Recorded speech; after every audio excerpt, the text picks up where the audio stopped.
Hey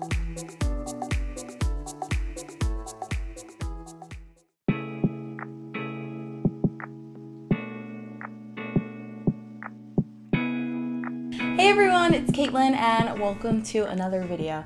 As much as I hate to say this, it is August, which means that it's kind of almost time for some of you to go back to school. And I know that in and of itself may not sound exciting, but I am here to save you because in this video I'm going to be making 6 different 3-ingredient snack ideas that would be perfect for after school. And even if you're not a student, you've been working all summer, you're still gonna be working in the fall, these are still great for after work or just when you want a quick pick-me-up.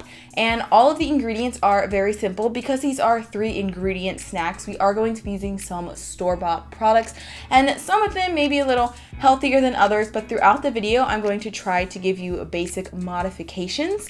So if you want to make something a little bit healthier, you can. If you want to make it a little more indulgent, you can. So there's something for everyone in this video. Because I know we all like different things, we're going to be doing 3 sweet snacks and 3 savory snacks. Not only are these ingredients simple, the methods are simple as well. You can make mostly everything in a microwave. There is one option for a toaster oven, but if you really need to microwave it, you could do that too. So these recipes are totally kid friendly as well as inept cook friendly if cooking isn't your thing. These are all still super easy and I'm going to guide you right through them. So I think that's enough chit chat for now. Let's get into the recipes. First things first, we're going to start savory with some buffalo hummus, and for this you're going to need some hummus. You can make your own, though that is more complicated, so I just went the easier route and got store-bought.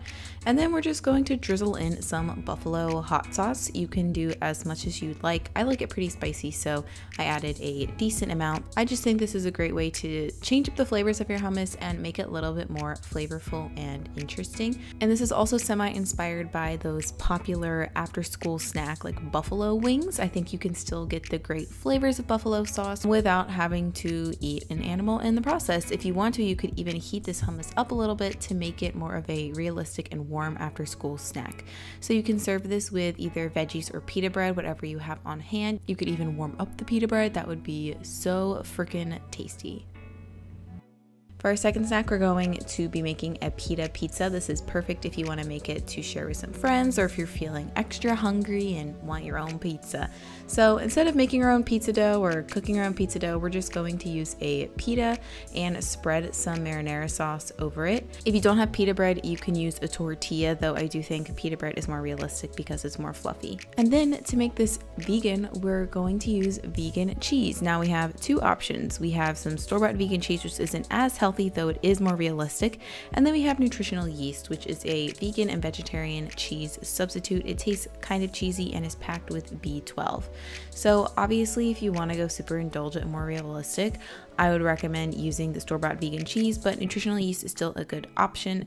I would recommend baking this in your toaster oven if you have one because it will make the pizza a lot crispier. You can microwave it as well, though the bread will get super chewy and I just really would not recommend that. I would just prefer that you toast it. Look how crispy and nice it looks. So you can slice it up, put it on a plate, and serve as desired. This one takes a little bit longer, but the melty cheese is worth it. Next up, we're going to make some Iguana Salsa. So if you have an extra avocado half lying in your fridge, this is perfect. Or if you just want guacamole, but you don't want to make guacamole and you don't want to buy store-bought guac.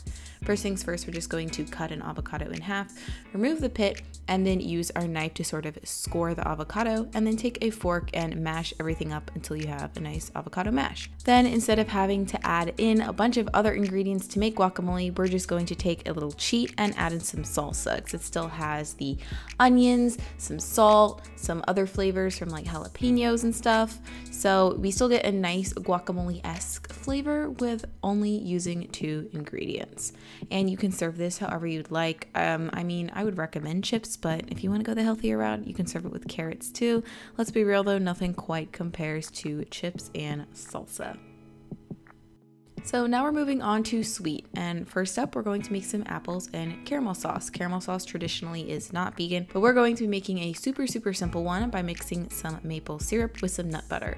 So I used about a tablespoon of maple syrup, and I would recommend using 1 to 2 tablespoons of nut butter depending how sweet you like it. You could also reduce this and make less caramel sauce if you want, but you're just going to mix everything together until it forms a nice silky caramel like you can see here.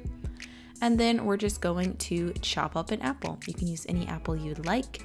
I don't know the name of this one, but it was tasty. If you don't like apples, you could also use this caramel sauce with other fruit or pretzels or something else instead.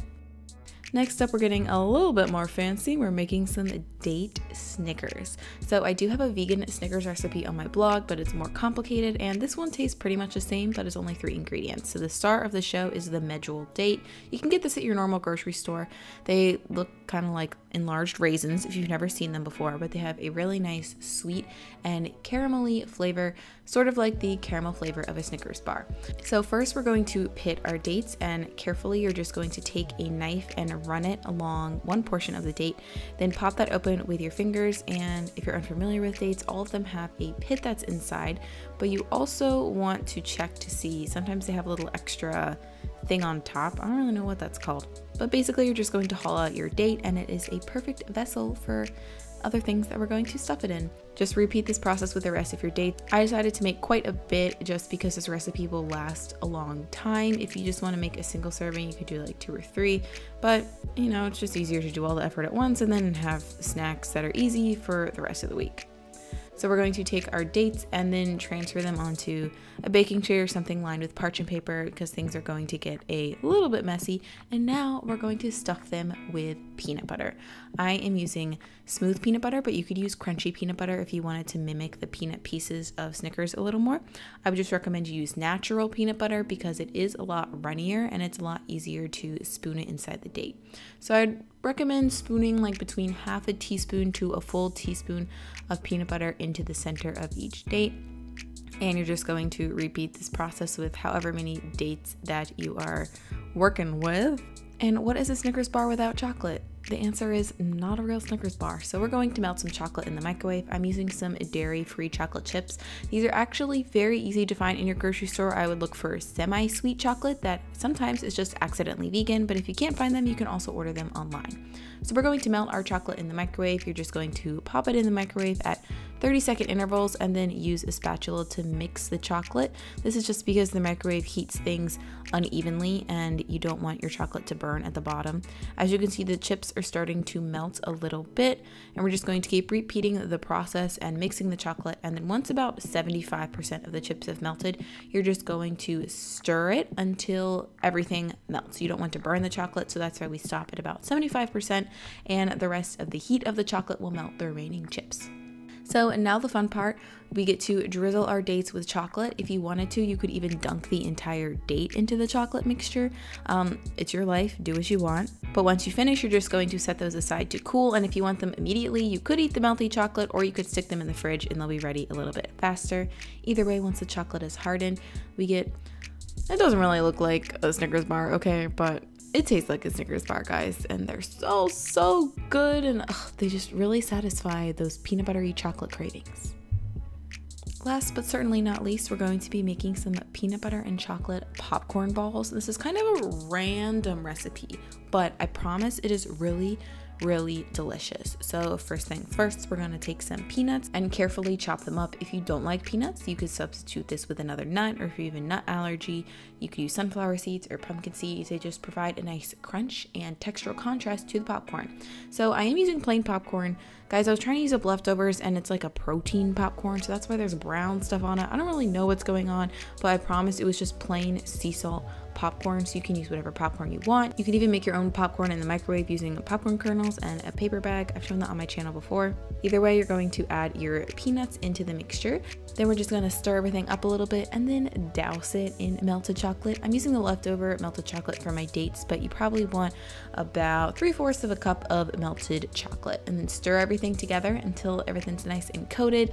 And then we're going to scoop our peanut butter popcorn chocolate balls onto a parchment paper sheet. sweet. I find using one of these scoopers is really helpful. And as the chocolate cools, it's going to harden and firm up these balls so they will stick together and be a nice little convenient snack. These are honestly really fun, and I was really happy with how it came out. I love the combination of sweet and salty and the crunchy and just peanut butter chocolate, you know.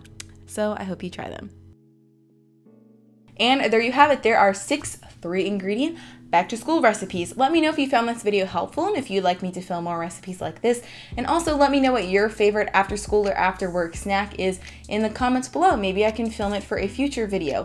Let me know if you want me to film more ingredient videos like this. I could do more limited ingredient snacks. I was even thinking of like 5-ingredient vegan dinners. So if that sounds good to you, give this video a thumbs up and let me know, like I said. And if you're new here and you want to see that, you should subscribe to my channel by clicking that button right down there. I post 2 new videos every single week. So I think that's it. I hope you guys have a great rest of your day, whatever time of day it is for you, and I will see you in the next video. Bye!